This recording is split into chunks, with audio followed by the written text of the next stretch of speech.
Video games have come a long way over the past half century.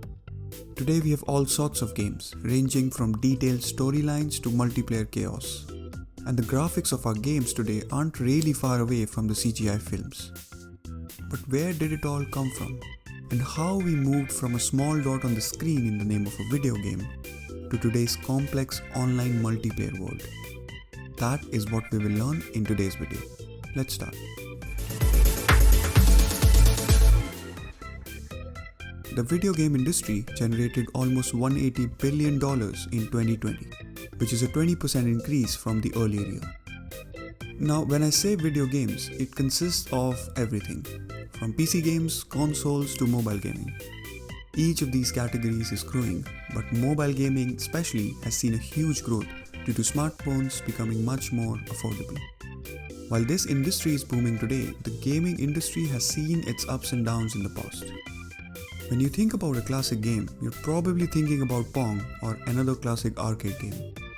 But that actually was the end stage of pioneer video games and not the beginning. To find the first piece of video game code ever written, we have to start 3 years after World War II, in 1948. Alan Turing, considered as the father of artificial intelligence, and David Champ wrote a theoretical chess simulation. This was the first game code ever written. Unfortunately though, it would never run on a computer as the code was too complicated to actually run on machines. The computers back then were large glorified calculators that took up an entire room. The early 1950s saw the first video game to run on a machine. Bertie the Brain was one of the first such demo games. It was basically noughts and crosses, which were light bulbs on a display.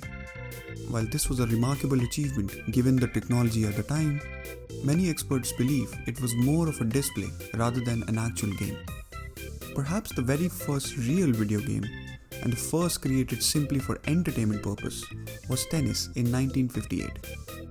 It featured moving graphics on an oscilloscope and was designed to be shown at public exhibition by an American physicist. As the years passed by, there was still no such as a video game industry per se. Almost all games had been developed on a single machine for a specific purpose. All of this changed in 1962, when 3 MIT employees created the game Space War on their local computer. It was a 2-player game which involved a dogfight between 2 spaceships, set against the background of a star field. Interestingly, one of the aims of the game's design was to use up all the computer's resources and utilize every part of the machine. So what you're now looking at is the maximum performance of 1961 technology. Then came Ping Pong, the first video game smash hit that will go down forever in history as one of the biggest hits for this sector.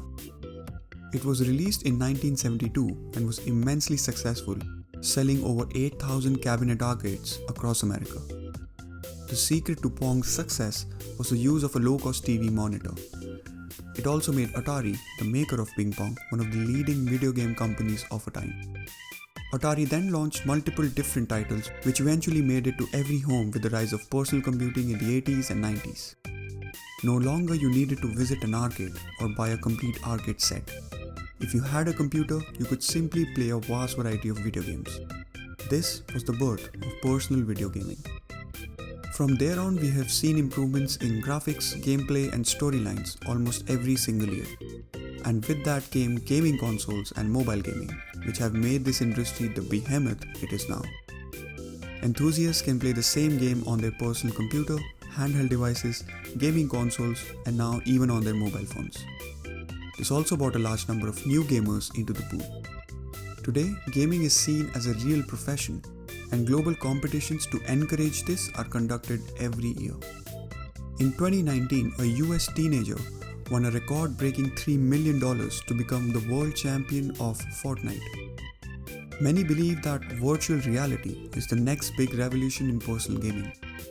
VR headsets are still costly, but as the technology improves and adoption increases, you would soon be able to immerse yourself in a different world, right from your living room.